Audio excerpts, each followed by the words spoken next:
and welcome back to Overbooked. It's Amanda. Today I am doing the mid-year freakout tag. Alright, so let's jump right in. First question. Best book you've read so far in 2019? This is pretty hard because it's really hard to pick up one book, so I picked three, clearly. I decided to break it up into nonfiction and fiction. So the best nonfiction book I've read in 2019 is a book I read before I started this channel, and it was called The Hemmings of Monticello by Annette Gordon-Reed. So this book is honestly so informative, so well written, and such a powerful story. It's about the whole family history of the Hemmings and the road that it takes them to Monticello and after. And it's heartbreaking and just so like eye-opening and informative. I really enjoyed it.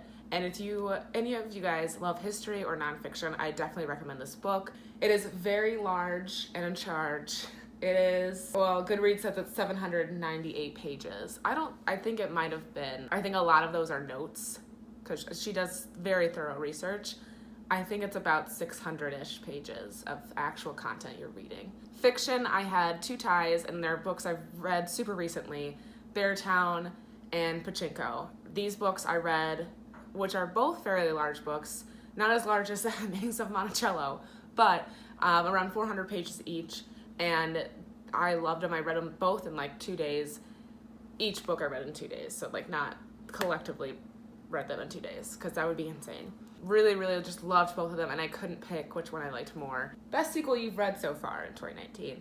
I'm not much of a series chick, but I am currently reading Us Against You, the sequel to Beartown. So I don't know what that's considered. Yeah, it's a sequel. And I'm sure it's gonna be amazing. So that's what I've read, and I haven't even finished it. I have it right here. Us Against You. This is my weekend. Right here, baby. Right here. New release you haven't read yet, but want to. I would love to read Nickel Boys by Colson Whitehead. I read his book Underground Railroad, and I really enjoyed that book. So, and I've heard very good things about the Nickel Boys, and it looks amazing. Most anticipated release for the second half of the year is Red at the Bone by Jacqueline Woodson. And she sounds so familiar, but I looked at all of her books and I've never read any of them, but for some reason she sounds super familiar. I don't know why. It's being published in September. So while I was skimming this description, I saw historical fiction, which I was like, okay, I'm hooked. And then it starts like it's a present day kind of thing. Well, not really. It's like 2001. And then it, like, the main character goes back in time to examine her family. And I love those kind of books. Like, I love like a historical fiction book where like the main character discovers some like hidden diary of her grandmother, and then when she reads it, you go to like the chapter goes back in time, and then like all of a sudden like the character is the grandma, and then you're like hanging out in the 1930s, just like chilling. I love it. So I don't super know exactly what this whole book's about, but those things have me hooked. Biggest disappointment. Okay, everyone watching this video, I want you to understand that I did not hate this book, but it was a disappointment to me, personally, and it might not have been to you, but here it is. Daisy Jones and the Six. Everyone effing loved this book. Everyone raved about it, I feel like. I've seen this book numerous times, everywhere. I loved The Seven Husbands of Evelyn Hugo. It was one of the last books I read in 2018, and it was the first Taylor Jenkins Reid book I've ever read. I loved it, and I think that me loving that book so much, I had such high expectations for Daisy Jones and the Six that I was just like, mwah, mwah. I thought it was a good story. I just didn't love it. I just couldn't, like, I thought it was really easy to put down. There's really not much to say there was no like main reason why I didn't like it. I just didn't. Biggest surprise. Where the Crawdads Sing by Delilah Owens was a surprise, which I know this is also another very overhyped book. It was after I read Daisy Jones and the Six, and I had been reading a lot of stuff on Goodreads and just like in general on Instagram, how a lot of people had read this book and it wasn't as good as everyone said it was. And I was like, oh, okay, like it's not gonna be that great, like it's gonna be another Daisy Jones and the Six, like I'm just gonna be disappointed, but let's give it a shot anyways. And I just went into it like whatever, like I would just like, it was like I casually cracked it open. I was like, I'll read a sentence or two, and then I read it in like a day. So I really loved it. It was a really good book, and I have a book review on it, so if you guys want to watch that, I'll link that below as well. Favorite new author. It's not really a new author, but Frederick Bachman is really coming in hot for me right now. Like, I really loved A Man Called Ov, and I remember it being really good, but when I read Beartown, it was like a reawakening, like, wow, this man is a really good author and he writes very well, and I want to read every single book by him. Newest fictional crush. Yeah, I've noticed a lot of people on BookTube have like crushes on their characters. I don't know if I've ever really had a fictional crush. Like, I've had a crush like on a TV character, I guess, but I don't really know.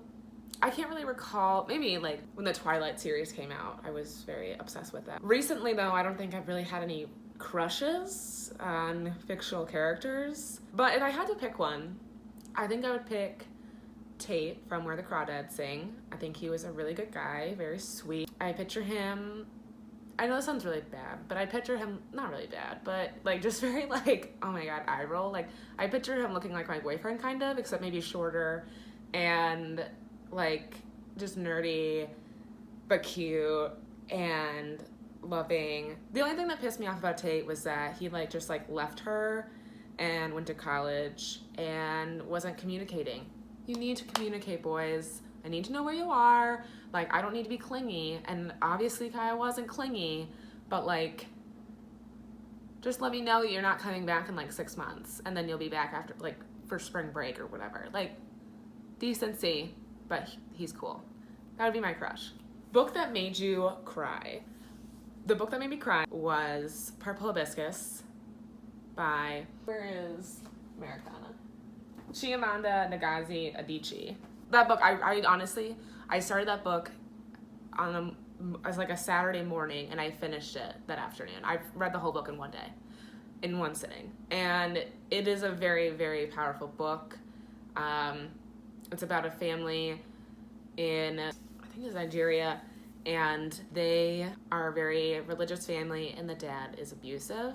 A lot of it, so if you have, like, if it's like gonna be triggering for you, I would definitely caution you on reading this book, because it was hard to read a lot. I think at one time when I was reading it, I had to honestly put it down, and I just sobbed for about like 5 minutes. So it's a very religious family with a very abusive father, and the two kids go stay with their father's sister, who is not very religious, and they get to meet their grandfather, who their father refuses for them to meet. And it's just, they see this whole new world, and they see that it still functions and is good and is loving, and they realize that, you know, they deserve better, or there is better out there. Because I think it's hard to realize when you're in an abusive situation, or especially when you're a kid, it's like, it's kind of like all you know. Like, you just think that this is how it is. So it's very eye-opening, I think, for these kids to see a different family structure with their aunt, and have that very loving and supportive system around them. And I just, again, it was just so good. This is probably really rambling, but Purple Hibiscus, honestly, hands down, really good. I'll probably put that back up there on one of the best books I've read so far in 2019. Book that made you happy, Less, by Andrew Sean Greer. Made me very happy, especially the last page. Made me really just happy, and I'm glad that happened. I also have a book review on that book, so I will link that as well. Most beautiful book you've bought so far this year or received. I don't really buy books, so I have like a bookshelf behind me. These are like all of my books. A lot of them, honestly, I've gotten a lot of books because I'm in the girly book club and they give away books every meeting, and I don't really like the books they give, so I haven't read any of them, but they're up here. I'm planning on reading them and then donating them to the library. But I think the most beautiful book I've gotten, and not because it's beautiful in appearance, because I think the thought behind it was very beautiful. My little brother recently, after he graduated college, went on a trip to Europe with his photography class, and he got me this book called She Wolves, and it's about all these women who ruled England before Elizabeth. And he knows I'm just like a mega feminist, and it's a used book. I'm very earth friendly. I'm very like reuse, reduce, and it was just so nice. He also got me a little book tote. I won't really bring it out, but and it's just very cute, and I use that tote when I walk to the library now, and it's just, I just thought the thought behind this book was very beautiful, and I am saving this book for a winter read, and possibly after the 2020 election, when I need some, feminine power in case things go sour. What books do you need to read by the end of the year? I don't really know what books I have to read. I just kind of like wing it every month and what books I read. But I am trying to accomplish the Reading Women Challenge, which I did a video about this, this is one of my first videos on my channel, and I had never followed up with it, so maybe I'll do that again and check in on where I am on the challenge. Those are the only books that I have to read. Some of them, I haven't mapped out all the books I'm going to read for the challenge. There are 24 prompts with 2 bonus prompts, and I've read 12 prompts, so I need to read 12 plus 2, so 14 more to accomplish this challenge. I don't have any titles to give you what I need to read, but maybe I will do another video on that challenge and update you on where I am and what that challenge is all about. All right, that was the mid-year freakout tag. I'm not very freaked out. I'm feeling pretty good. I've read 37 books so far this year, and my Goodreads goal is 50, so I am 11 books ahead of schedule. I love how they tell you that. That's cool. Yeah, so really excited about this whole reading year. I think it's been good. I've read a lot of really amazing books, read some duds, but whatever, it's life. And I'm really excited for the second half of the year. We'll see how it goes. Thanks for stopping by. Thanks for watching. Make sure to like and subscribe, and I will see you guys next time.